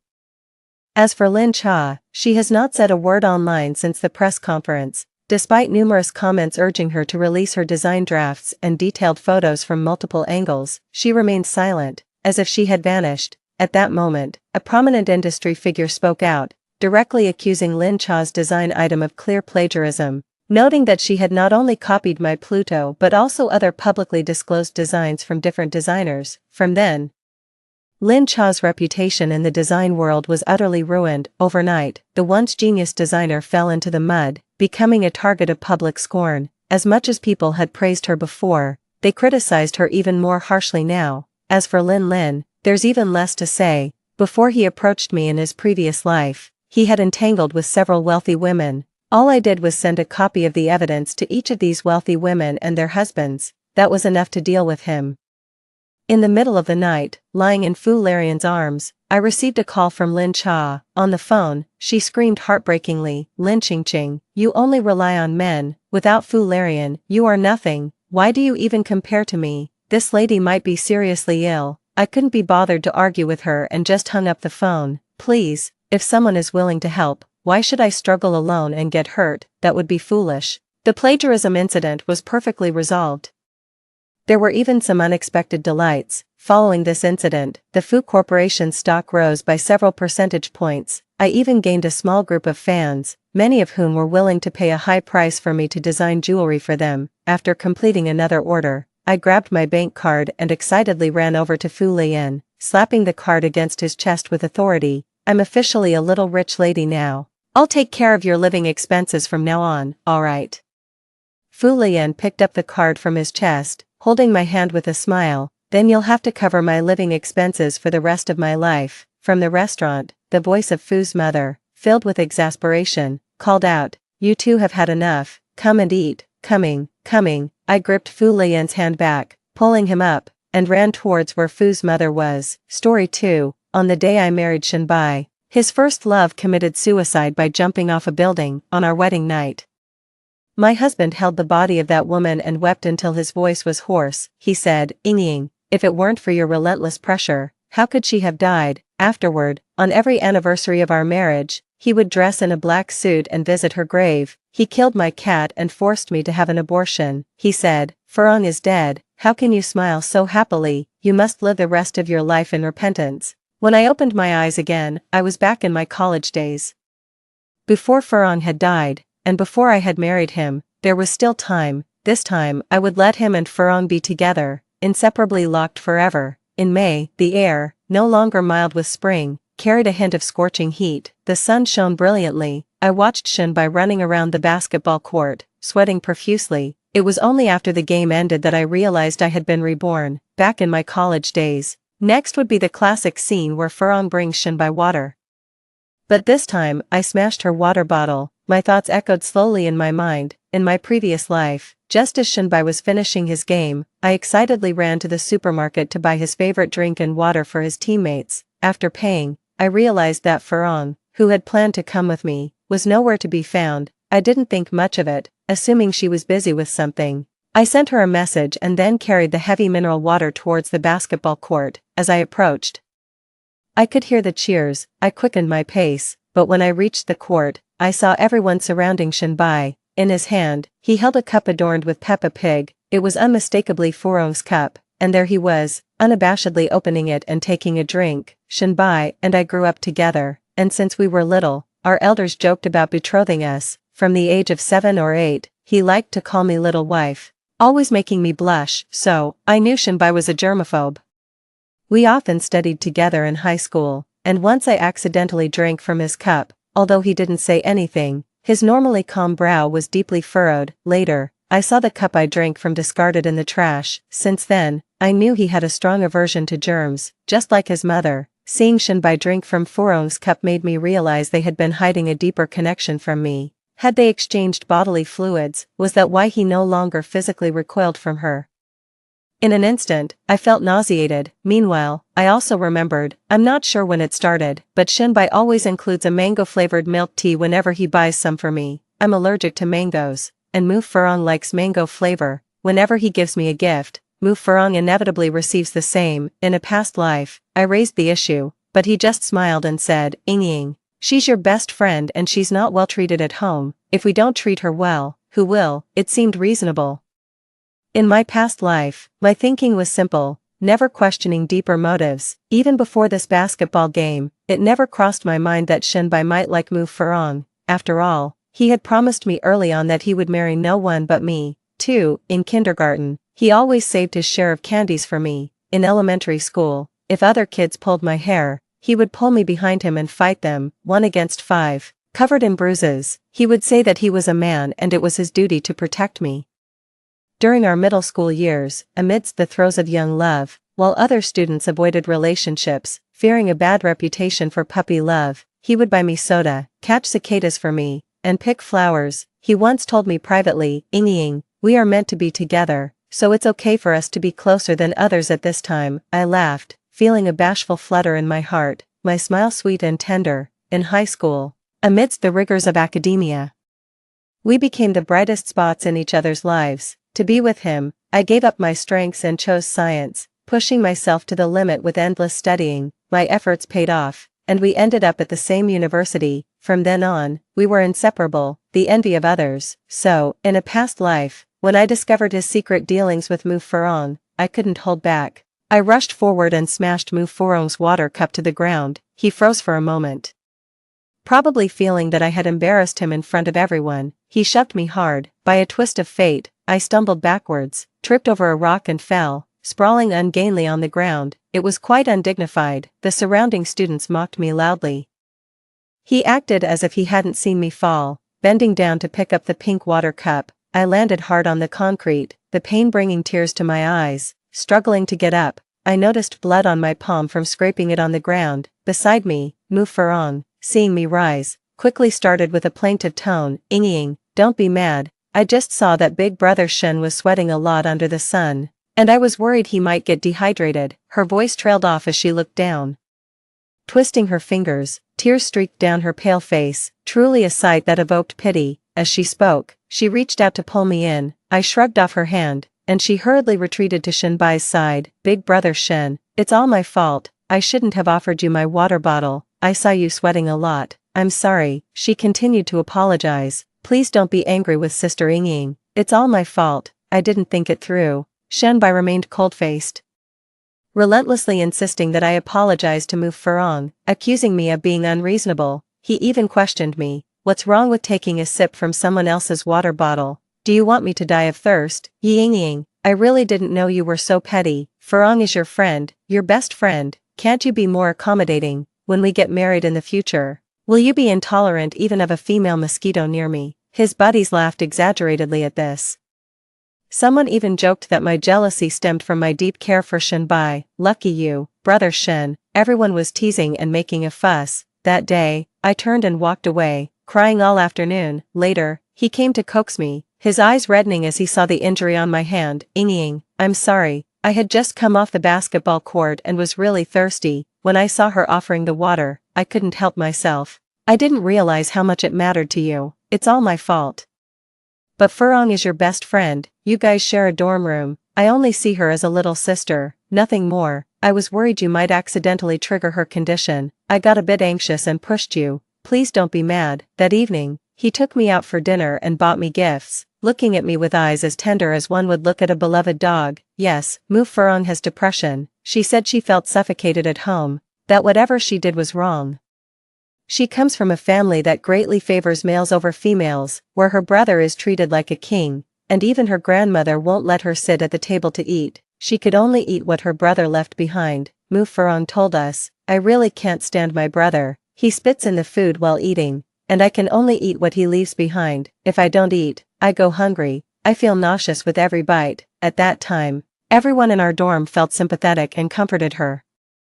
Considering her depression, we all tended to give in to her. 3. "Hey, aren't you going to buy some water?" Mu Furong's voice brought me back to the present. In a past life, she used the excuse of me going to buy water to hurriedly bring water to Shinbai, blatantly challenging me. I glanced at the Peppa Pig water bottle she hugged in her arms and said with a smile, "Why buy water when you've already brought some?" It must have been my meaningful smile that, for a moment, left her somewhat flustered. I stood up and ran towards the school's convenience store. Perhaps Mia Farong thought I was going to buy water. Yes, I did go to buy water, but I only bought one bottle. Twisting off the cap, I gulped down several mouthfuls. Under the blazing sun, I felt like I was turning into dried salted fish, and I didn't even like basketball. Well, apart from the earth, I'm not really into any other ball games. I took out my phone and called my mom. After exchanging a few pleasantries, I got to the main topic. "Mom, let me tell you a secret, Shinbai is dating someone now, ha ha ha," I said cheerfully over the phone. On the other end, my mom was clearly taken aback. After a pause, she asked me, "Ying, what's going on? Aren't you and Shinbai in a relationship?" "Mom, how could you misunderstand?" I hurriedly explained. "Shinbai and I just grew up together. If you must blame someone, blame yourselves for always teasing us since we were kids, but really, all there is between him and me is that we grew up together, perhaps a bit closer than others." "Mom, think about it, we grew up peeing and playing in the mud together. How could we possibly date?" I deliberately laughed lightheartedly and added, "Let me tell you, the aloof, handsome guy at our school is really good looking. I'll try my best to win him over." "Oh, but let's not talk about me, let's talk about Shinbai." My mom was clearly confused, and after a long while, she finally said, "All right. Let's talk about Shinbai. What's going on with him? Is he really dating someone?" "Yes, he is even sharing a water cup with a girl, but that's not the point. The main thing is, he managed to get a girlfriend and didn't even treat us to a meal. Can you believe that?" My mom, speaking earnestly, said, "That's too much." Then, she asked about the aloof, handsome guy at school. I told her I was working on it. After chatting for over 10 minutes, just as I was about to hang up, my mom suddenly asked me, "Ying, give me a straight answer. You and Shinbai, are you really not dating?" "Mom, it could be anyone but him," I said decisively. On the other end, my mom seemed to breathe a sigh of relief. I too exhaled deeply as I hung up the phone. In my previous life, I was naive and unaware of our family business matters, but in this life, I know it's a critical point. The Shin family is facing major financial issues and is seeking financing. If the financing fails, the Shin family will face the risk of bankruptcy. In my previous life, my family invested in theirs because Uncle Shin told my mom, "Your Ying's heart is entirely with my boy, and sooner or later, we will be one family." In this life, I made it clear to my mom that I do not love Shinbai. We will not get involved with the Shin family's business. Letting go of Shinbai feels really good. When you no longer love someone, that sense of relief and joy truly promotes mental and physical health. In my previous life, I suffered from depression under Shinbai's emotional abuse, eventually succumbing to breast cancer. In this life, for the sake of my own health, I should love myself a bit more. I was drinking a beverage as I walked to the court and, sure enough, there was Shinbai, tilting his head back, drinking from a Peppa Pig cup, gulping loudly in the sun as his Adam's apple bobbed. Seeing me, he hurriedly stopped drinking and walked over. "Ying, where have you been?" he asked with a smile. "By the way, did you buy water for our teammates?" I shrugged and smiled. "Not yet, the supermarket is just over there, only a few steps away." While talking, my gaze fell on the water cup in his hand. He seemed to notice something and hastily handed the cup to Mu Farong. Mu Farong took the cup, a barely noticeable look of disappointment in her eyes. Then she spoke softly, "Ying, I think Shinbai was just too thirsty, so I let him use my cup for a bit. Don't get the wrong idea." I pretended to be confused. "What wrong idea?" "Oh," I asked with a grin, "Farong, you wouldn't happen to like Shinbai, do you?" Mu Farong's face turned pale, and she fidgeted with the hem of her shirt. A flash of panic also crossed Shinbai's eyes. I covered my mouth, chuckling. "What's this? College is a paradise for romance. Farong, if you like Shinbai, just admit it. Are you afraid of treating us to a meal to make it official?" Shinbai suddenly snapped. "Enough, Ying, there's a limit to joking," I sneered, thinking to myself about their deceit. Shinbai and his team won the game, and they had a barbecue dinner that night. He invited me, but I didn't go. Mu Farong went. She came back late, her face flushed from drinking, incessantly talking about Shinbai. I pretended not to hear. Before I knew it, it was the beginning of the month, and it was just me and Mu Farong in the dorm. She suddenly asked me, "Ying, Hasn't your mom sent you your living allowance for this month yet? I nodded and hummed an affirmation, ready to continue studying my vocabulary. Mufurong said, then, can you give me my living allowance? I almost burst out laughing and teased her. Furong, you should be asking your mom for living expenses, why come to me? In our previous life, Mufurong would often cry miserably in our dorm, complaining that her mother favored boys over girls and wouldn't give her living expenses. She also mentioned that she was an adult attending university and should be self-sufficient, suggesting she should get a part-time job. Being a child who grew up spoiled, how could I understand these struggles? Out of righteous indignation, I would take 3,000 out of my monthly allowance of over 10,000 to support her. Unexpectedly, my support led her to feel entitled to ask me for money. I had already thought of a countermeasure and smiled. Classmate Moo, that's not right. Initially, I helped you because I could afford it, and because we shared a dormitory. Supporting you was out of friendship, not supporting you is my right. After all, my family isn't running a charity. Now, I've fallen for a guy. I pretended to be infatuated. Holding my cheeks in my hands and looking sorrowfully dreamy at a 45-degree angle, I want to save some money to buy him a gift and then confess my feelings, I said. Mufurong was planning to act pitiful and ask for support, but after hearing what I said, she was utterly shocked, her mouth wide open enough to fit an ostrich egg. It took her a long while to stutter. Ying, aren't you and Shinbai a couple? How can you confess to someone else? I laughed. It turned out she knew that Shinbai and I were supposedly in a relationship. I deliberately said, classmate Moo, you must be mistaken. Shinbai and I just grew up together, and it was our elders who joked about us being a couple. How does that make us a couple? If anything, blame Shinbai for having no sense of boundaries, which caused no boys to pursue me in university. I think I should keep some distance from him in the future. Look. I didn't even go out to dinner with him after he won his last match. With that, I threw my arms open dramatically and exclaimed, sweet love, here I come. Initially, Mufurong looked upset, but then she burst into laughter, seemingly overjoyed. She probably thought that without me in the picture, Shinbai was all hers, and she could marry into a wealthy family. That afternoon, Shinbai called me to meet at the school's cafe. I went, ready to clear things up. After sitting down at the cafe, he got straight to the point and asked me, Ying, what are you trying to do? What? I feigned ignorance and asked, Shinbai, just say what you need to say. We've been together for so long, and now you suddenly go silent. You tell me you want to date a guy, that you like someone else. His voice rose sharply. This caused many in the cafe to look our way, gearing up to catch the latest gossip. With a calm smile, I responded, Shinbai, when have we ever been in love?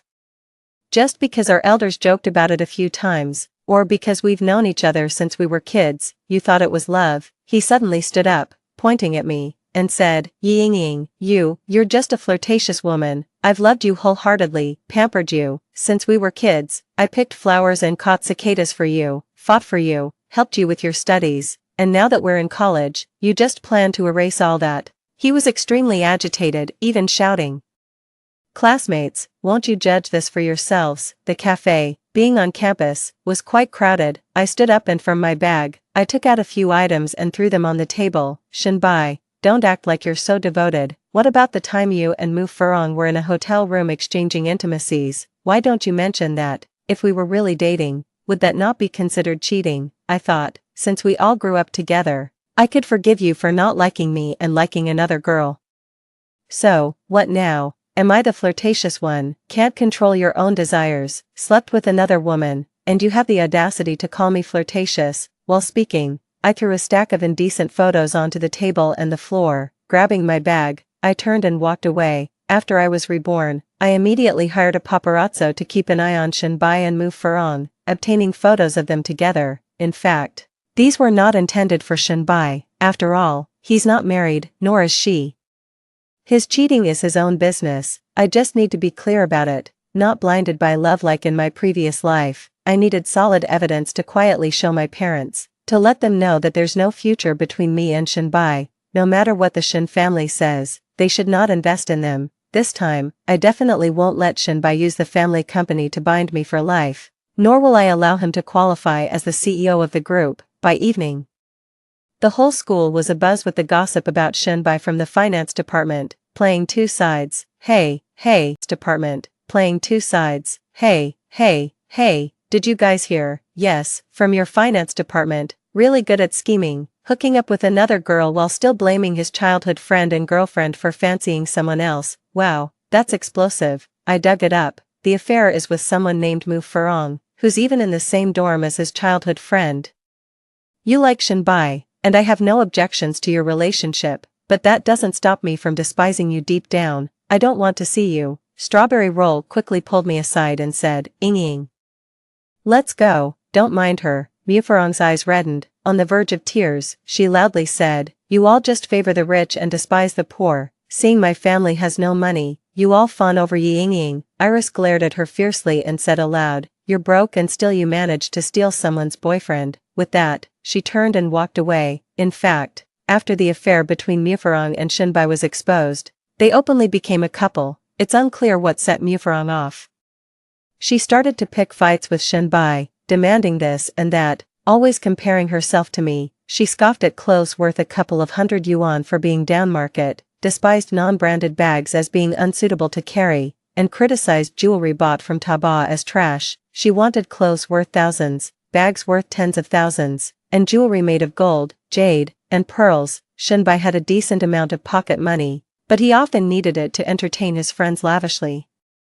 While it was fine for him to buy small gifts for Mu Furong, spending hundreds or occasionally over 1,000 yuan, buying luxury items like tens of thousands worth of bags or gold bracelets was beyond his reach. He began borrowing money from friends and making excuses to ask for more from his family. Initially, the Shin family was unaware of Shinbai and Mu Furong's relationship. The Shin family's finances were in deep trouble, facing the risk of bankruptcy.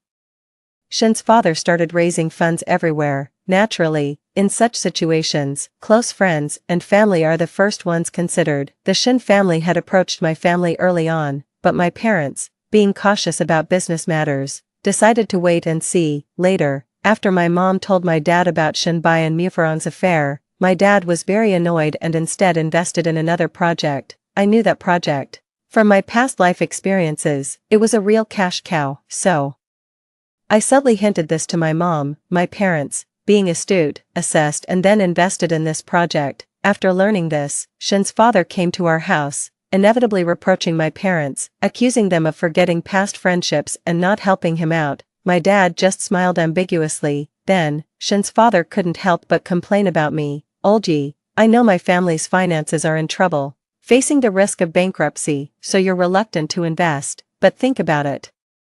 Your Ying's heart is all for my son. The Yi and Shin families, sooner or later, will be one family. What's the use of holding on to your money? Listen to that. Is that something one should say? In other words, it's like saying, your daughter loves my son, and since you only have one daughter, all your assets will eventually belong to my son. Whether you give it sooner or later, you'll have to give it. Why hold on to it? To put it bluntly, it's nothing short of extortion. Upon hearing this, my mother couldn't hold back and scoffed coldly. Old Shin, since when has Ying ever liked your boy? They are just two kids who grew up together and went to school together. Don't you dare tarnish my Ying's reputation. And to top it off, your boy has already been dating someone in school. Oh, and I heard she's mentally ill. Shinbai sure has some peculiar taste. As she spoke, my mother threw a stack of photos she had received from me at Shin's parents. Instantly, the expressions on the faces of the elderly Shin couple changed. The Shin family's financing failed, their bank loan was due, and they were sued by the bank.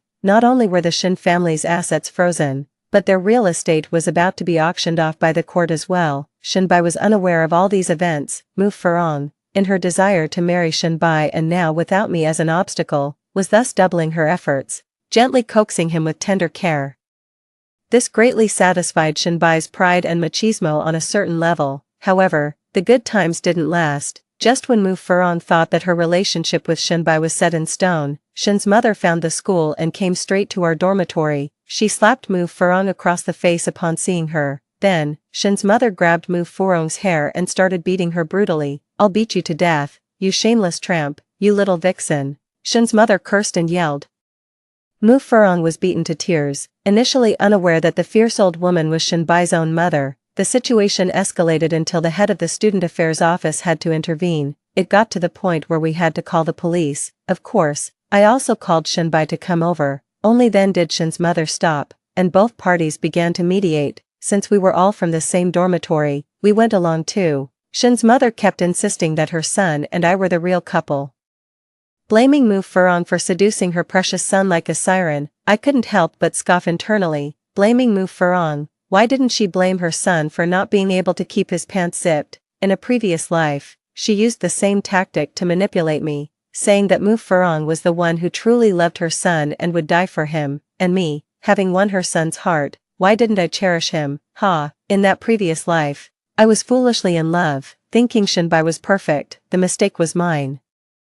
And Mu Furong's, not his. Brains are a good thing, but if you're blinded by love, you might as well not have one. The police asked me what happened. How would I know? So, I said, Shinbai and I grew up together, and when we were kids, our parents used to joke and tease us about each other, but now that we've grown up, he has fallen for Mu Furong, and I've fallen for someone else. We have nothing to do with each other. That's common knowledge around our school.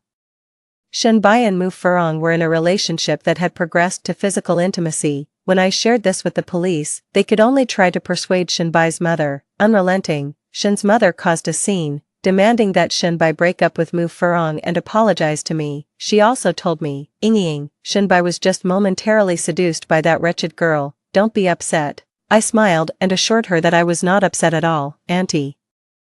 I'm actually happy that Shinbai has a girlfriend. Why would I be upset? After the commotion caused by his mother, Shinbai finally realized that his family had gone bankrupt. He was no longer the privileged young master of the Shin family. That wasn't the end of it. Apart from bank loans, his family owed money to private lenders and had unpaid staff wages. Amidst his relationship woes with Mu Furong, he had also taken out some online loans to compete with me.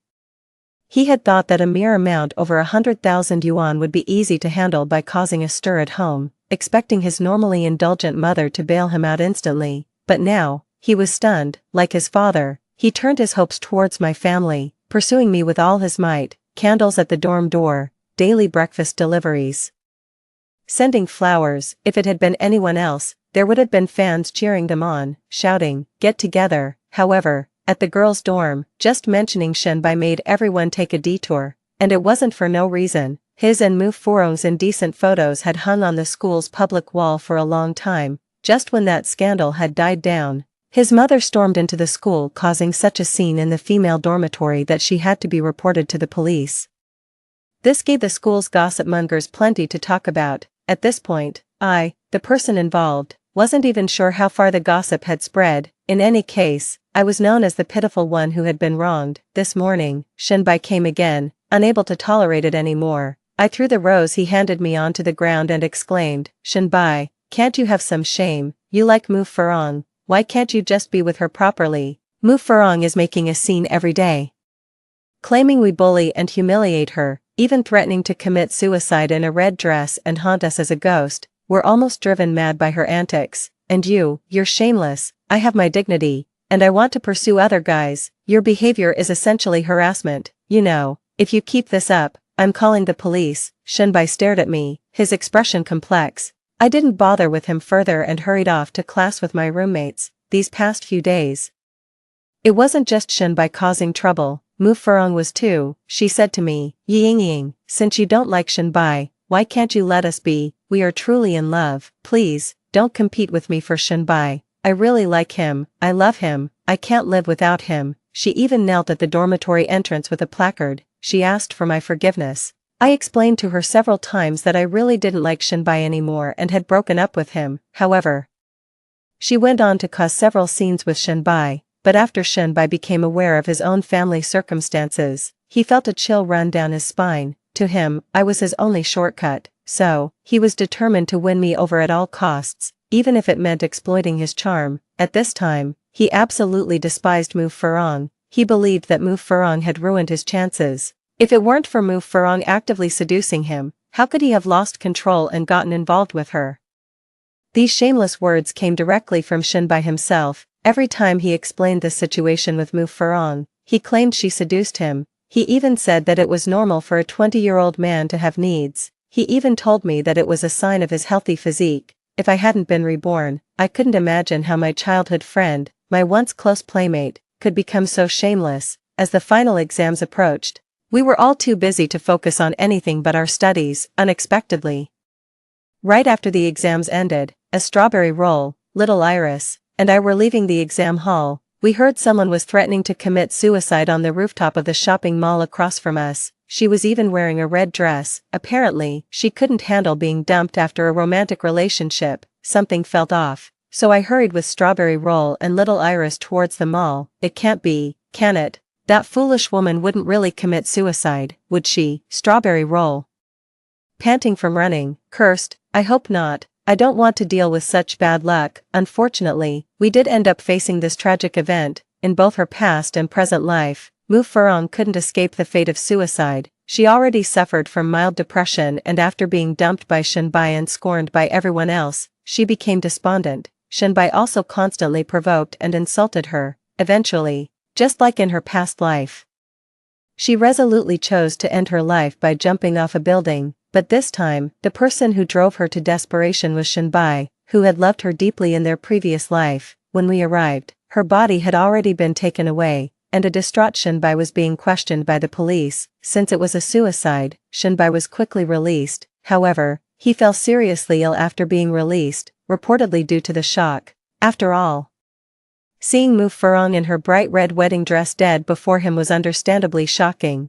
But after recovering from his illness, Shenbai began to talk nonsense. He claimed he was the CEO of Qingye Group, owning billions in assets and several luxury houses. He said he wanted to marry me. He staggered to my front door. Coincidentally, my mother, worried that Mu Furong's death might have shocked me, had just taken me on a trip and we were returning home. Seeing him in his disheveled, almost homeless appearance, she frowned deeply. Ying, I found you at last. You see, I was just down on my luck for a while. I will have money. Truly, do you believe me? No, that's not right. At this point, he shook his head and said, marry me, Ying. This time, I will truly cherish you and never let you down. I was really just deceived by Mu Furong. I called security and had him thrown out. Shenbai went mad, to pay for his medical treatments. Shenbai's parents worked everywhere and borrowed money. Life became even harder and more unbearable. Of course, all these had nothing to do with me or my family anymore. A year later, at the business cocktail party of Qingye Group, I ran into Su Yi, the aloof school heartthrob who I often jokingly mentioned to my mom, holding a glass of red wine. He smiled with a refined elegance. Miss Yi, I heard from your aunt that you've admired me for a long time, he said, as he confidently presented his business card QR code on his phone. I felt so awkward I could have dug a castle with my toes. Girls at school who admired him could line up all the way to the Atlantic. Couldn't I just make a casual remark? Well then, can I admire you? And maybe we add each other as friends, he said cheerily. What happened to the aloof persona? As the party ended and I was heading to the door, Shenbai suddenly burst out, shouting at me, Ying, it's not like that. It's not like this. How can you fancy someone else? I know you love me, truly love me. As he spoke, reeking and looking like a vagrant, he reached out to embrace me. Because of his beggar-like appearance and the stench he carried, security dragged him away. I walked up to him and just looked at him, and after a long while, I finally said, Shenbai, this time, Ying, have absolutely nothing to do with you. Neither does